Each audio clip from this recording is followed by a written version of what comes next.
Ja.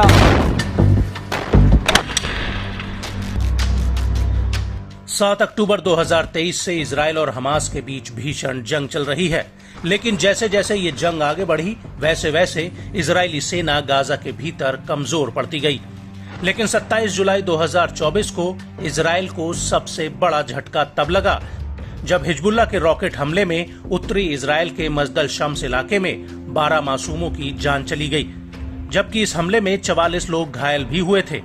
इस हमले का इतना बड़ा असर हुआ कि पीएम नेतन्याहू अपना अमेरिकी दौरा बीच में ही छोड़कर वापस इजराइल चले आए और तब से इजराइल एक घायल शेर की तरह घूम रहा था। लेकिन अब उसने हिजबुल्लाह, हमास और ईरान को एक ही बार में बहुत बड़ा झटका दिया है। पहले 30 जुलाई 2024 को लेबनान की राजधानी बेरूत पर एक बड़ा ड्रोन अटैक कर दिया। यह हमला हिजबुल्लाह के टॉप कमांडर फुआद शुकर के ऊपर हुआ और इस हमले के तुरंत बाद ईरान से लेकर हिजबुल्लाह और हमास का सारा फोकस इस हमले पर चला गया। और इजराइल की यही रणनीति थी कि हिजबुल्लाह, हमास और ईरान उसके इस बिछाए जाल में फंस जाए, और हुआ भी कुछ ऐसा ही। और इधर सारा ध्यान बेरूत पर था और उधर ईरान की राजधानी तेहरान में एक बहुत बड़ा कांड हो गया, जिसके बारे में ना तो हमास ने कभी सोचा था और ना ही ईरान ने। जी हाँ, तेहरान में हमास के मुखिया इस्माइल हानिये के घर के ऊपर एक बहुत बड़ा हवाई हमला हुआ है, जिसमें उनकी मौत हो गई है। ईरानी सरकार और हमास ने हानिये की मौत की पुष्टि कर दी है। आपको बता दें कि इस हमले में उनका एक बॉडीगार्ड भी मारा गया है। हानिये की मौत को लेकर ईरानी सेना यानी ईरानी रेवोल्यूशनरी गार्ड कॉर्प्स ने एक बयान जारी किया है, जिसमें उसने कहा है कि फिलिस्तीनी इस्लामी राष्ट्र तथा प्रतिरोधी मोर्चे के लड़ाकों और ईरान के महान राष्ट्र के प्रति संवेदना के साथ आज सुबह तेहरान में इस्लामिक प्रतिरोध हमास के राजनीतिक कार्यालय के प्रमुख इस्माइल हानिये के घर पर हमला किया गया और इस घटना के बाद वो और उनका एक बॉडीगार्ड शहीद हो गए।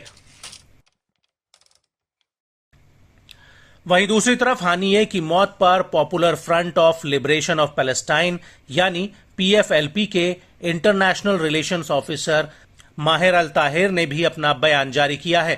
उन्होंने अपने बयान में कहा कि इजराइल सभी लाल रेखाओं को पार कर रहा है और प्रतिरोध की पूरी धुरी के साथ व्यापक युद्ध की ओर बढ़ रहा है। प्रतिरोध की धुरी इजराइल से लड़ने के लिए पूरी तरह से तैयार है और मैं देख रहा हूं कि टकराव को अधिकतम सीमा तक बढ़ाने की दिशा में चीजें विकसित हो रही हैं। इजराइल ने इस्माइल हानिये की हत्या करके और ईरानी संप्रभुता का उल्लंघन करके एक बड़ी गलती कर दी है, जिसका उसे पछतावा होगा। शहीद इस्माइल हानिये की हत्या अमेरिकी सुरक्षा के बिना नहीं की जा सकती थी। आपको बता दें कि हमास के मुखिया ईरान के नए राष्ट्रपति मसूद पेजिश्कियन के शपथ ग्रहण समारोह में शामिल हुए थे, जब उन्हें आखिरी बार कैमरे पर देखा गया था। और दूसरी बड़ी बात यह है कि अभी तक किसी ने भी उनकी हत्या की जिम्मेदारी नहीं ली है, जबकि ईरानी मीडिया और हमास इस हमले का आरोप इजराइल पर लगा रहा है। आपको बता दें कि इससे पहले सीरिया की राजधानी दमिश्क में ईरानी दूतावास के परिसर पर 1 अप्रैल 2024 को एक हवाई हमला हुआ था। इस हमले में ईरान की कुछ फोर्स के लेबनान में प्रमुख मोहम्मद रेजा जाहेदी और उनके डिप्टी की मौत हो गई थी। उस वक्त भी इस हमले का आरोप इजराइल पर लगा था। हालांकि इजराइल ने कभी भी इस हमले की जिम्मेदारी सीधे तौर पर नहीं ली और इसके बाद